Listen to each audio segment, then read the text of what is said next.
tema do conjunto de palestras de hoje, que é também o tema da revista MDC número 2, é desdobramentos recentes da arquitetura moderna. Estamos condenados à modernidade? Verificado o esgotamento da arquitetura pós-moderna devido à abordagem excessivamente ornamental de grande parte de sua produção, desvinculada do compromisso com a qualificação do ambiente construído para a vida cotidiana, a arquitetura tem voltado as atenções para os procedimentos e conceitos oriundos da modernidade. Posto que as possibilidades técnicas e materiais hoje disponíveis no campo de ação dos arquitetos não diferem significativamente daqueles decorrentes da Revolução Industrial que geraram a arquitetura moderna, pergunta-se: é possível produzir sobre outras bases que não aquelas que fundaram a modernidade? Em que o paradigma ambiental, a sensibilidade com o lugar e a relativização do processo do progresso vem modificar os desígnios da produção do espaço habitável na contemporaneidade?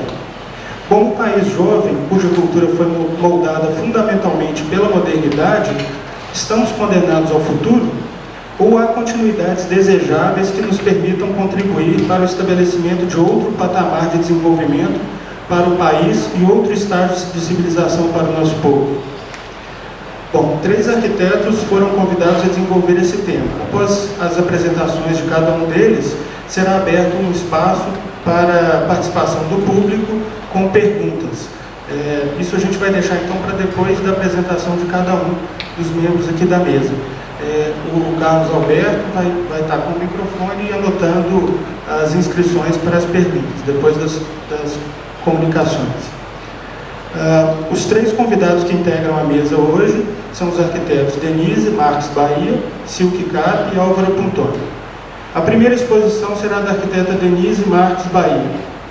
Formada em Arquitetura e Urbanismo na UFMG, 1989, mestre em Arquitetura e Urbanismo, UFMG, 1999, especialização no curso multidisciplinar As Escolhas e as Contingências, a produção da vida e das ideias na modernidade, na PUC Minas, professora da PUC Minas desde 94, professora da Escola de Arquitetura da UFMG entre 99 e 2000, professora do curso de especialização de Arquitetura Contemporânea entre 2000 e 2001, Design de Imobiliário em 2004 e Arquitetura de Interiores entre 2002 e 2005, e do Instituto de Educação Continuada IEC PUC Minas.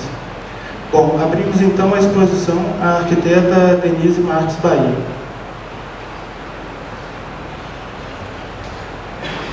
Boa tarde a todos. Eu queria agradecer aos organizadores desse evento pelo convite e parabenizá-los por essa iniciativa tão fundamental e tão importante de incentivar esse tipo de encontro em que se dá a tão fundamental crítica da arquitetura, ao mesmo tempo em que nós podemos mapear aqui e ter uma amostragem significativa e representativa da arquitetura contemporânea, nós podemos também, nesse encontro, efetivamente fazer o exercício da crítica que é tão necessário e que propicia um grande benefício que certamente exerce uma influência notável, tem um rebatimento nas nossas responsabilidades como arquitetos, que são agentes no processo de construção do ambiente construído, de construção das cidades. Portanto, eu agradeço imensamente esse convite, é um prazer enorme estar aqui e eu espero dar alguma contribuição a partir de certas reflexões que eu venho desenvolvendo nas pesquisas relativas à permanência do moderno na arquitetura contemporânea e com relação a uma avaliação crítica do legado da arquitetura moderna na nossa formação cultural, no sentido da formação cultural da identidade brasileira e mais especificamente na cidade de Belo Horizonte. Para proceder a essa análise, para responder a essa pergunta que nos foi colocada aqui, desdobramentos recentes da arquitetura moderna condenados à modernidade, é preciso, para que se tenha uma noção clara desses desdobramentos recentes, é preciso que nós tenhamos também a noção clara e uma revisão da gênese desse modernismo que faz parte da nossa formação e da nossa identidade cultural. Portanto, eu pretendo desenvolver aqui um breve histórico, não uma história linear, mas referenciar aqui a gênese do movimento moderno, especificamente na experiência brasileira, e questionar quais são os benefícios ou quais são os fardos desse legado moderno e como nós podemos, a partir dessa investigação prospectiva, termos uma postura adequada frente à nova complexificação da sociedade, que é caracterizada por um excesso de demanda e que ao mesmo tempo convive com uma escassez de recursos e com efeitos perversos do subdesenvolvimento que ainda acomete o nosso país. Então, frente a essa nossa função como arquitetos, que não se restringe jamais a um problema da forma, a um problema compositivo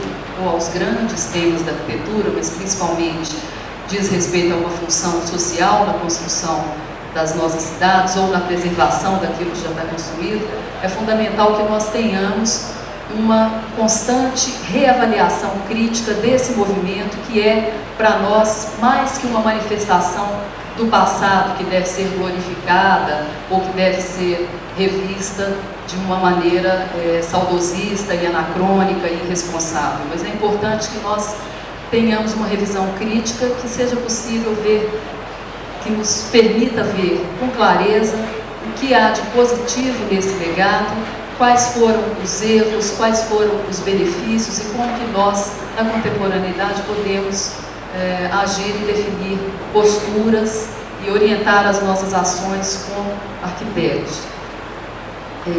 Para sintetizar melhor as ideias, e considero que seja um procedimento mais adequado aqui dentro do formato proposto para a mesa do tempo que me cabe, do tempo disponível, eu peço licença para fazer uma leitura comentada do artigo que eu escrevi para a publicação deste evento.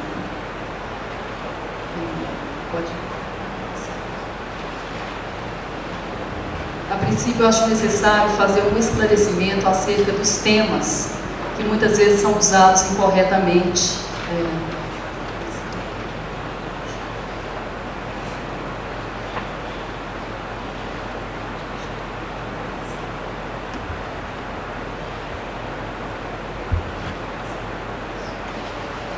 E para fazer, então, a análise da significância da arquitetura moderna na contemporaneidade, a análise de sua permanência ou superação, é preciso fazer uma elucidação acerca dos termos modernidade, moderno, modernismo, modernista.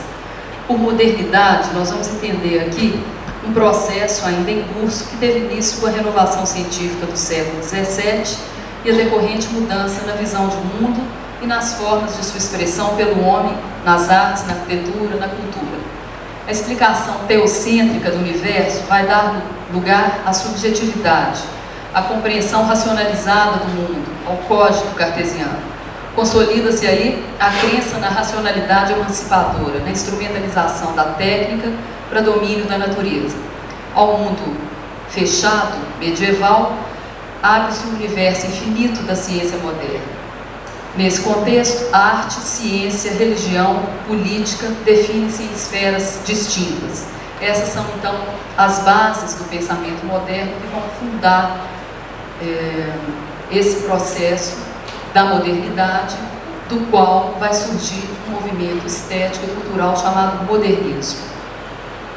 Como um desdobramento desse processo, surge o modernismo no começo do século XX, como um movimento estético e cultural que, na experiência brasileira, assumiu características próprias, somando os conceitos e práticas das vanguardas artísticas europeias às buscas de reafirmação da identidade nacional, através da valorização do legado colonial barroco e das artes ditas populares.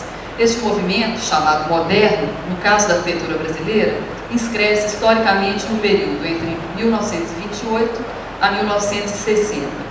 A historiografia trata dessa arquitetura como arquitetura moderna. Para Lúcio Costa, é fundamental a distinção entre moderno e modernista. Para ele, no primeiro caso, moderno, esse termo refere-se tanto a manifestações desse movimento específico, né? Moderno para Lúcio Costa significa uma arquitetura consistente, fruto de um processo, enquanto que modernista é um termo pejorativo que vai designar obras alegóricas, equivocadas, pastiches. O termo moderno pode referir-se tanto a manifestações do movimento cultural e estético específico, como nós utilizaríamos aqui nesse texto, nessa apresentação, ou no senso comum, pode designar qualquer objeto ou fato novo, diverso do conhecido, o que pressupõe uma relação temporal, uma experiência anterior. Apontar algo como moderno, aquilo é moderno, pode significar uma singularização do objeto, mas não uma definição precisa desse objeto, na linguagem coloquial. Além da necessidade de ser elucidado o correto sentido dos termos, cabe ressaltar que o modernismo, ou moderno, não pode ser considerado jamais um movimento unívoco, mas plural, diversificado, abrangendo diversas expressões e linguagens diferenciadas, ligadas a questões culturais e características individuais de seus atores. Sob a mesma designação moderna, encontram-se obras bastante distintas, mas com um denominador comum. Na contemporaneidade, o modernismo vem se consolidando como patrimônio histórico e cultural e ressurge como nítida referência e influência nos conceitos e práticas da produção arquitetônica recente.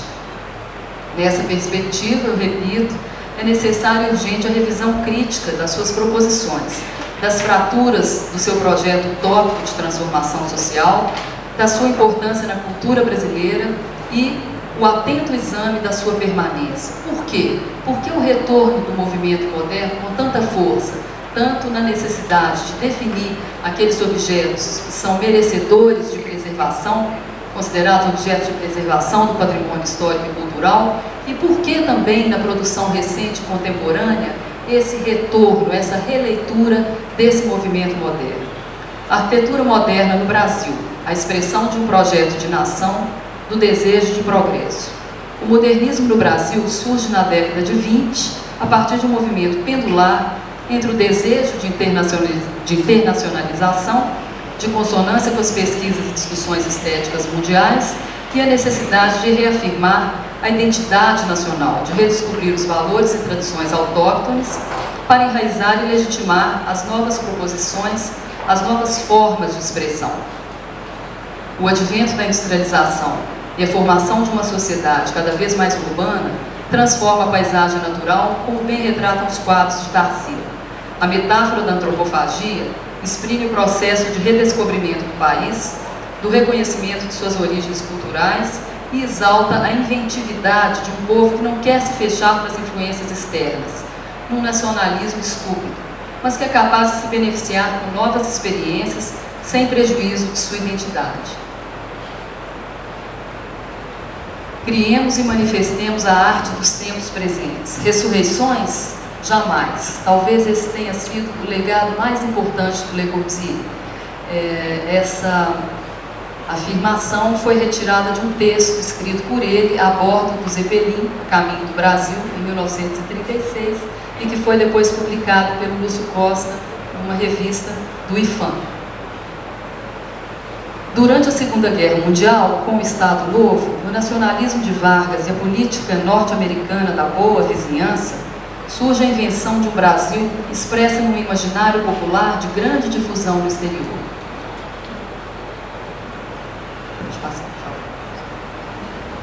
É o período do samba exaltação de Ari Barroso. Isso aqui é um pouquinho de Brasil, iaiá. E Dali Carmen Miranda, Walt Disney, Zé Carioca, exaltando o Brasil brasileiro, o coqueiro que dá coco, compondo aí uma iconografia de uma grande aquarela histórica. É a invenção de um Brasil absolutamente fabuloso, exótico, alegre, brejeiro, insoneiro, e por aí vão todos esses termos e esses adjetivos tão próprios dessa aquarela inventada pelo Ari Barroso, Carmen Miranda, e depois difundida também internacionalmente, né, dentro dessa política que tinha intenções muito claras, de se ter o apoio para a participação americana, o apoio, né, de vizinhanças para o advento da guerra mundial, E nessa aquarela fabulosa e bastante alegórica, né, que gerou uma iconografia fantástica, é possível a gente perceber, então, uma trilha musical. O samba de Ari Barroso no Estado Novo e no governo JK, a bossa nova vai ser a trilha sonora que ganha análoga repercussão internacional na construção da imagem desse país moderno, expressa, no caso da arquitetura, na obra de Oscar Niemeyer. Essas são ilustrações de um filme que foi feito pelo Walt Disney, em que se criou o emblemático personagem Zé Carioca, que incorpora aquele espírito brejeiro, carioca, né, feliz, será? E então são iconografias aí da divulgação do filme e do disco do Ari Barroso, em que é lançada a aquarela brasileira, que é, na verdade, o nosso hino nacional. Carmen Miranda, então, passa a ser o símbolo desse Brasil tipo exportação, né, que exalta, então, esse país fabuloso, alegre, enfim.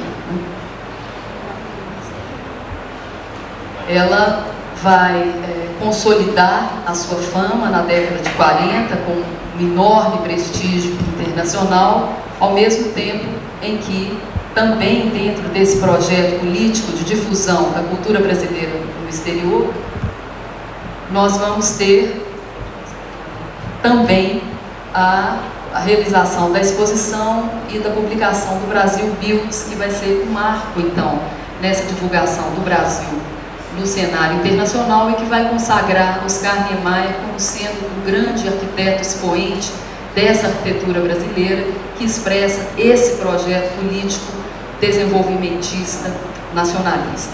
Então, na arquitetura, o modernismo surge como linguagem, como um sistema de signos, mas também como expressão de um projeto político que culmina com a construção de Brasília. Nesse contexto ideológico, a monumentalidade vai ganhar destaque, mas é interessante destacar aqui que é uma monumentalidade acolhedora, né? Esse tema da monumentalidade também requer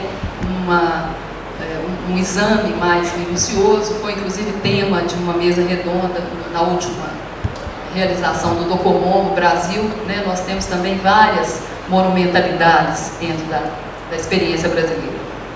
Mas no início da década de 40, por iniciativa de Juscelino Kubitschek, é criado então um complexo arquitetônico da Pampulha e que vai propiciar então mais uma grande oportunidade para que Niemeyer realizasse um conjunto de obras inovadoras, né, completo de lazer e turismo de grande repercussão internacional, explorando as possibilidades técnicas e plásticas do concreto armado. O próprio Niemeyer vai dizer, abre aspas, se o prédio do Ministério projetado por Le Corbusier constituiu a base do movimento moderno no Brasil, é a Pampulha, permitam-me dizê-lo, que devemos o início da nossa arquitetura, voltada para a forma livre e criadora que até hoje a caracteriza. Então, em 43 é realizada a exposição e publicado o Brasil Builds. Na década de 40 e 50 destacam-se as obras do Afonso Eduardo Reide, dos irmãos Roberto, Sérgio Bernardi, Oswaldo Bratke, Artigas, Lina Bobardi, Eduardo Mendes Guimarães, entre outros. O modernismo se consolida em diversas regiões do país, passando a se manifestar não somente em monumentais obras institucionais e públicas, mas também na arquitetura residencial e em obras de pequena escala. O movimento que se iniciou nas elites, com patrocínio colossal do Estado nas obras públicas, foi sendo assimilado e passou a simbolizar o desejo de ser moderno, de status, de pertencimento e inclusão social no projeto desenvolvimentista, de modo a ser referenciado nas mais singelas regiões, muito distantes dos eixos do poder central, na arquitetura vernacular, informal. No Brasil, como aponta Lúcio Costa, ao contrário de outros países, não houve antagonismo entre tradição e modernidade. A esse aspecto, talvez possamos atribuir o motivo, aquilo que acabou por definir a singularidade da arquitetura brasileira frente ao movimento internacional, além, obviamente, das condições socioeconômicas do país.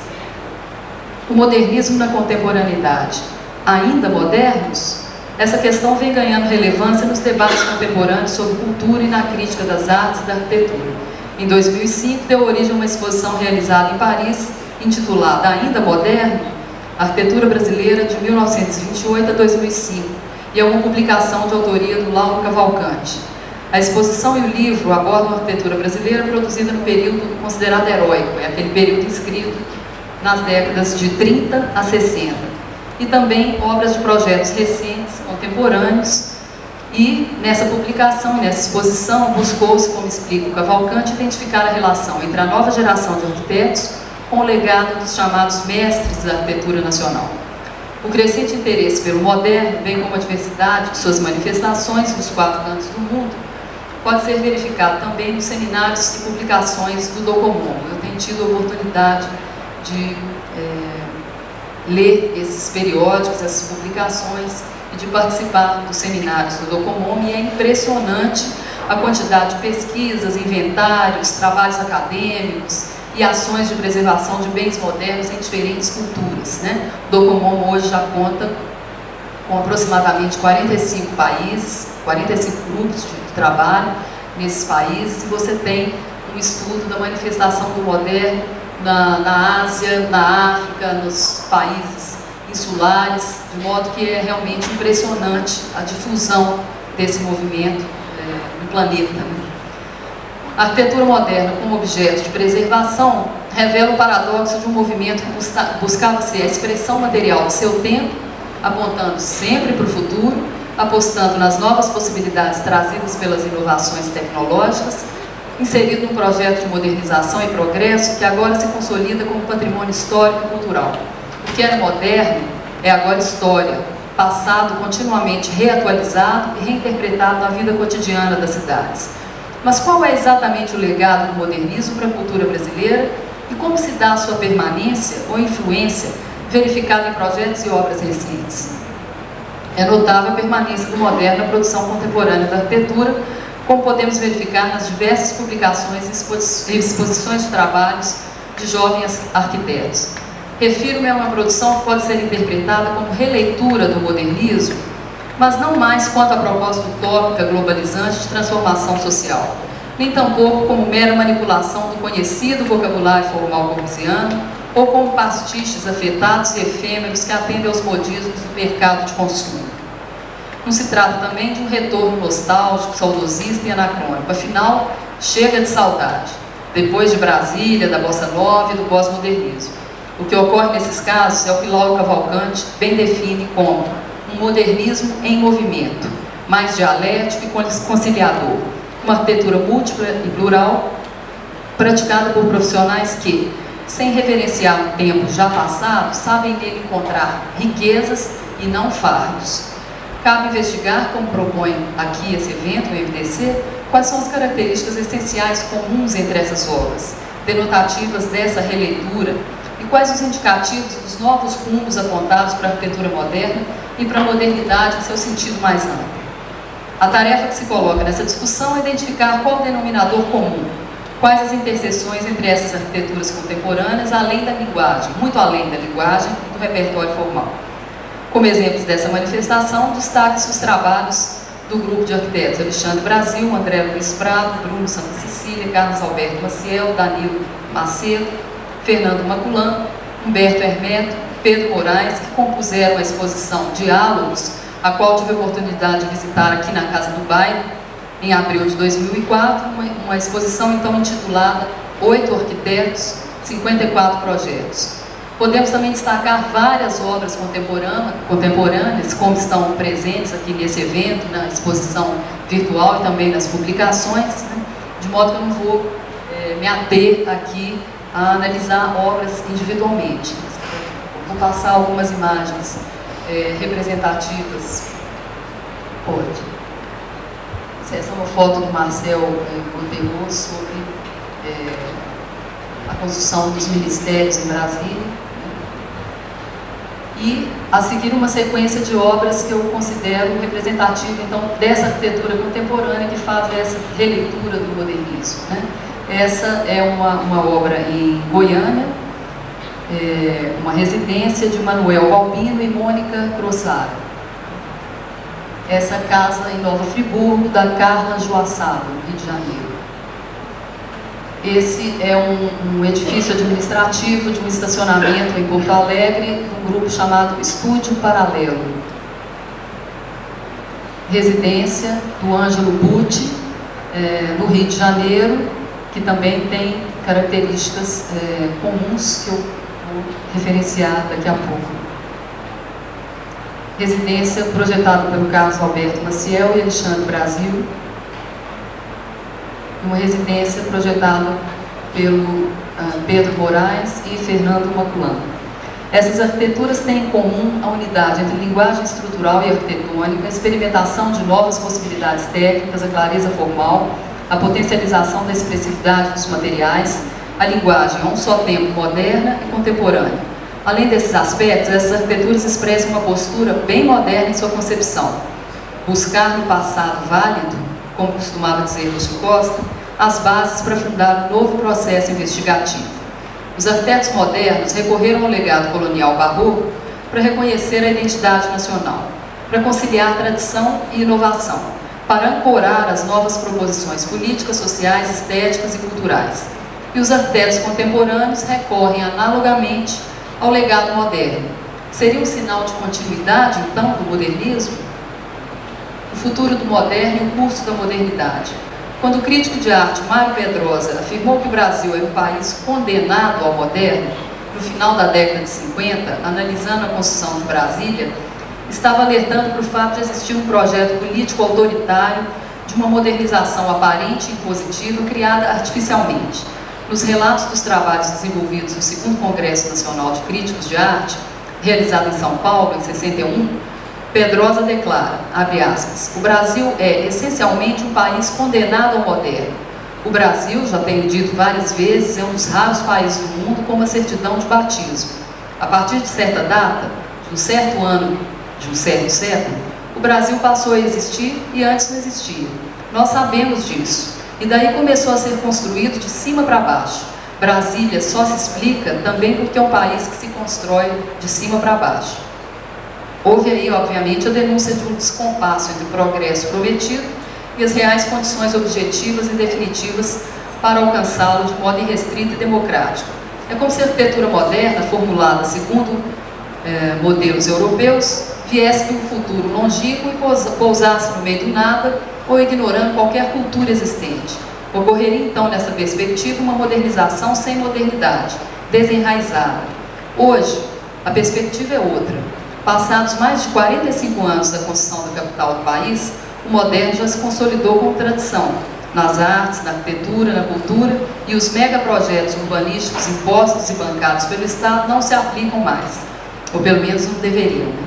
A falência do projeto moderno no Brasil quanto aos seus propósitos sociais totalizantes é hoje inquestionável, fato consumado e não cabe aqui discuti-lo.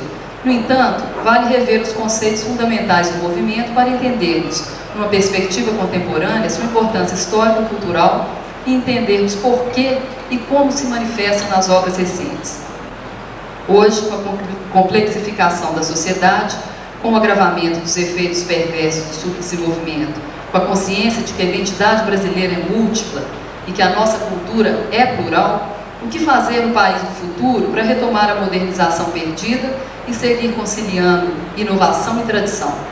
O retorno ao moderno, agora com devido distanciamento histórico, temporal e uma visão crítica menos apaixonada, por menos, sugere que há uma necessidade de recuperar a dimensão ética da arquitetura, para que a modernidade não seja uma condenação, um fardo, e se efetive, para que a arquitetura não se restrinja ao problema da forma e não se omita quanto às suas responsabilidades num mundo tão complexo, contraditório, cheio de desigualdades, sejamos sim ainda modernos no sentido de operar as seguintes proposições tipicamente modernas: exercer a vocação humanista da arquitetura, manter uma abertura constante para a experimentação, considerar sempre a questão da alteridade na concepção e produção da arquitetura, realizar uma pesquisa continuada de novas técnicas construtivas, conceber a arquitetura como expressão material do seu tempo, ressurreições jamais, como disse Corbusier, manter o equilíbrio fundamental entre a responsabilidade social, coletiva e o trabalho individual, autoral, de criação artística, manter a postura antropofágica, a antropofagia que nos salva. Trabalhar o equilíbrio entre o ambiente natural e construído. Trabalhar coerentemente o sistema construtivo e a linguagem formal, utilizando da melhor maneira possível, de maneira responsável, os recursos disponíveis. Manter uma consciência crítica e avaliativa constante do moderno. Esses me parecem ser os elementos essenciais que constituem um mínimo denominador comum, compartilhado por um considerável número de projetos e obras na arquitetura contemporânea. Então, esses seriam os ingredientes da receita para continuar moderno, certo? Errado. Esses são os fios que, entrelaçados, compõem tramas mutáveis, parangolés arquitetônicos que assumem diferentes formas e configurações, principalmente a partir do movimento dos sujeitos que os incorporam. Talvez o resgate dessas proposições possa nos colocar no rumo certo das trilhas da modernidade e promover uma equilibrada conciliação dos tempos, do passado, do presente e do futuro. Muito obrigada.